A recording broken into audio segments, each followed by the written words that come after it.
Bonjour et bienvenue à l'Assemblée générale annuelle de l'Association sportive Migwick de 2021. L'Assemblée se tiendra à distance sous forme virtuelle du 18 au 24 avril. Pendant cette période, vous pourrez consulter tous les documents présentés à l'AGA qui sont accessibles sur le site Internet de l'ASEC. Ceux-ci vous permettront d'être en connaissance de cause lors du vote pour désigner des membres du Conseil. Sans plus tarder, voici la présentation des administrateurs. Actuellement, le Conseil d'administration est composé de 8 membres. Jean Letendre, vice-président, François Plante, secrétaire, Éric Lavoie, trésorier, André Lachance, André Lépine, Danny Mercure, Paul Fortin et Rénal Lacouline. M. Letendre est sur le conseil d'administration depuis 2009. Ses connaissances sur les différents dossiers et sur les réglementations en vigueur font de lui une personne ressource importante au sein du CA. Il fait partie des membres en élection. M. Plante est sur le conseil depuis de nombreuses années. Il œuvre à titre de secrétaire et il s'assurait de faire un lien avec les forestiers pour permettre une collaboration efficiente. Pour des raisons personnelles, M. Plante ne désire pas renouveler son mandat. M. Lavoie est nouveau sur le conseil depuis décembre 2020. Le conseil l'a approché pour s'occuper de la trésorerie de l'ASEC. Il possède d'importantes connaissances en comptabilité et en gestion. Il sera sans aucun doute un atout pour assurer l'autonomie de l'organisation. M. Lachance est en poste depuis 2015. À travers ses différents mandats, il s'est occupé du réseau routier, des ressources humaines et actuellement se concentre sur la mise à niveau du barrage du lac des Passes. M. Lépine est sur le conseil d'administration depuis 2009. Étant responsable de la machinerie et de l'outillage depuis le tout début de ses mandats, il est sans aucun doute une ressource inestimable au sein du CA pour assurer la continuité de l'entretien et du renouvellement de la machinerie. M. Lépine est en élection et désire poursuivre son travail au sein du conseil. En poste depuis 2018, Mme Mercure s'est occupée des ressources humaines et du dossier sur le gros gibier. Proactive dans ce dossier et prônant une collaboration avec les représentants de chasseurs, Mme Mercure désire poursuivre la démarche initiée en février 2020 dès que les mesures liées à la pandémie le permettront. Mme Mercure est en élection. M. Fortin est sur le conseil depuis 2019. À l'intérieur de son premier mandat, il a été en charge du dossier sur les bâtiments.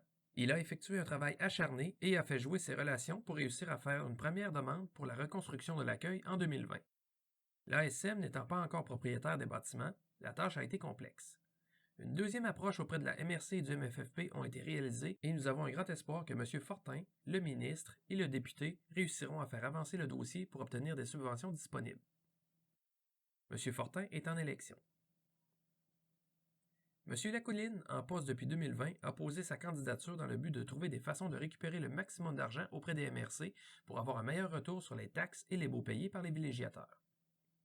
Le 9e poste qui est vacant sera possiblement comblé suite à l'AGA.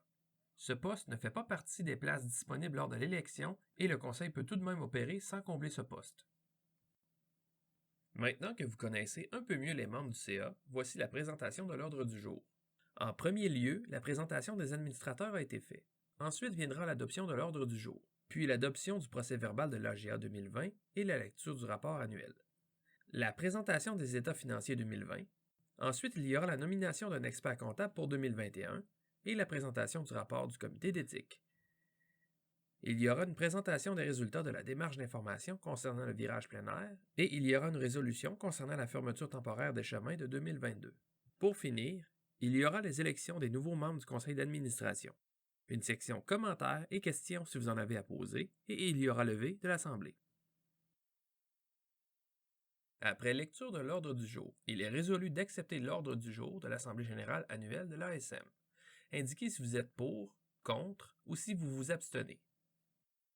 Le procès-verbal de l'Assemblée générale annuelle de 2020 est disponible dans les documents accessibles sur le site Internet dans la section Assemblée générale. Vous pouvez le consulter à tout moment. Après lecture du procès-verbal, il est résolu d'accepter le procès-verbal de l'Assemblée générale annuelle tenue du 18 au 26 avril 2020. Indiquez si vous êtes pour, contre ou si vous vous abstenez. Concernant le rapport annuel, celui-ci est accessible sur le site Internet de l'ASEC. Vous pouvez le consulter à tout moment, mais voici un court résumé par secteur d'activité. Concernant la pêche, la récolte est toujours en diminution. Nous avons atteint dans les 27 000 prises. Une augmentation de la masse moyenne est visible. Depuis quelques années, le succès de pêche est en diminution. C'est encore le cas en 2020 avec une moyenne de 2,3 prises. En ce qui concerne l'effort de pêche, l'effet du COVID s'est fait sentir avec une importante hausse. En 2020, la tarification familiale a encore été la plus populaire. L'étude de 11 plans d'eau a été réalisée, incluant la bathymétrie et les analyses des propriétés physico-chimiques. Les résultats seront publiés en cours de saison. Au lac Eau, la reproduction artificielle a encore eu lieu en diversifiant les lieux de capture des géniteurs. De plus, un nouvel aménagement de frayères a été réalisé dans le but d'améliorer le taux d'éclosion des œufs. L'inventaire et le suivi des frayères a été réalisé. Une subvention pour le barrage du lac des Passes a été acceptée. Le projet sera donc réalisé en 2021. Finalement, il y a eu prolongement de la saison de pêche pour 2020 et les années à venir. Concernant la chasse, du côté du petit gibier, la récolte a été plus que fructueuse, avec un nouveau record de récolte de 3 954 oiseaux qui ont été capturés. L'augmentation de la récolte est aussi liée à l'augmentation de l'effort et du succès. Ici, 1,5 oiseaux par chasseur par jour de chasse est également un record. Tout comme la pêche, les effets de la COVID et du confinement se sont fait sentir. Il y a eu beaucoup plus d'achalandage et d'efforts que par le passé, avec 2722 jours chasse. La récolte des orignaux est toujours en diminution. Il y avait 11 permis de femelles comparativement à 32 l'année précédente. Somme toute, la récolte de mâles semble s'être stabilisée. En 2020, la chasse à l'orignal a été impactée par le COVID. Certains chasseurs n'ont pas pu se déplacer entre les régions à cause des mesures sanitaires et des risques liés au COVID. Mais, somme toute, le nombre de chasseurs se retrouve quand même dans les valeurs habituelles des dernières années. Le nombre de groupes est à la hausse. Jumelé à la diminution du nombre de chasseurs, cela indique qu'il y a eu moins de chasseurs par groupe et qu'il est possible que certains groupes se soient scindés. La récolte d'ours incluant le trapage a été plus qu'intéressante. Cela donne sans doute une chance à la population d'orignaux. À cet effet, une étude sur la population d'ours noirs aura lieu en 2021 et nous demandons la collaboration de tous les chasseurs d'ours pour récolter les prémolaires de ceux-ci. Un vidéo explicatif sera diffusé en début de saison. Nous vous remercions à l'avance pour votre collaboration dans ce dossier. Comme mentionné précédemment, il s'agit d'une année record pour la chasse au petit gibier, tant au niveau de la récolte que l'effort de chasse. La récolte d'orignaux a encore diminué, mais cela est surtout attribuable à une forte diminution du nombre de permis de femelles, car le nombre de mâles abattus et de veaux abattus est similaire à l'année dernière. L'identification des secteurs libres pour y diriger de nouveaux chasseurs n'est pas évidente car plusieurs chasseurs n'avaient pas transmis l'information concernant la zone où ils chassaient. La récolte d'ours noirs est en progression, ce qui est bénéfique pour les populations d'orignaux. La population de loups est aussi en augmentation, et ils ont, eux aussi, un impact important sur la population d'orignaux. Concernant le réseau routier, l'achat d'une nouvelle camionnette a permis de remplacer le vieux 2500-2003. Dû à du matériel manquant, à une fin de saison mouvementée et à un manque de personnel, la réfection du chemin du lac Lastre et du débroussaillage a été reportée à 2021. Des travaux d'amélioration de chemin ont été réalisés dans le chemin du lac Écarté, dans la côte du lac Drôle, et les forestiers ont refait les fossés du kilomètre 25 au kilomètre 30 sur la route 29. Un nouvel affichage des bornes kilométriques a été réalisé afin d'uniformiser le tout. Pour les résultats financiers de l'année 2020, nous vous recommandons de prendre connaissance des états financiers complets qui sont accessibles sur le site Internet de la ZEC. Somme toute, malgré le COVID, ce fut une très bonne année financière. De ce fait, l'ASM termine avec un excédent de 86 763 $. Voici la tarification 2021 des forfaits et réseaux routiers, des droits quotidiens et d'autres tarifs de camping.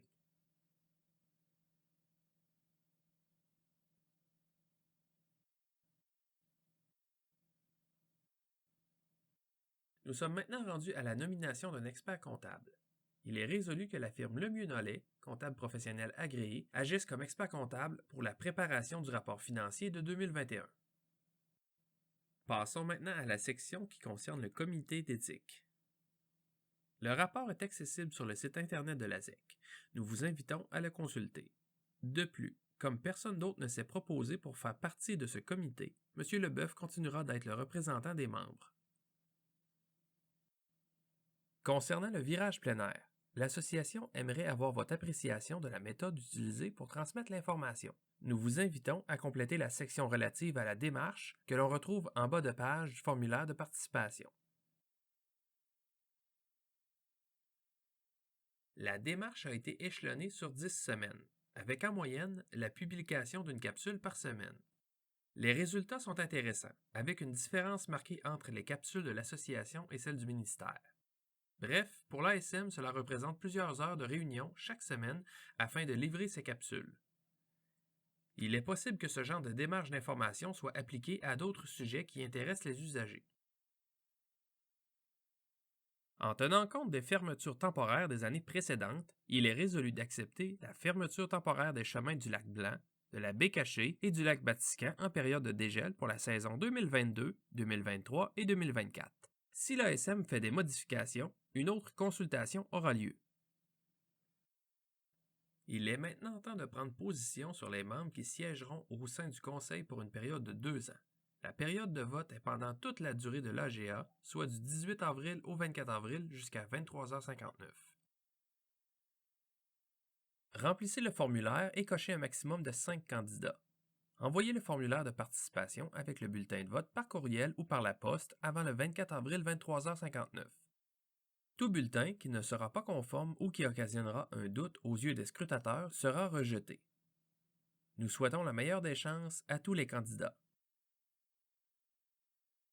Les candidats qui se présentent aux élections sont Jean Letendre, André Lépine, Danny Mercure, Paul Fortin, Louis Lefebvre, Marc-André Bédard, René Moore et Vincent Brochu.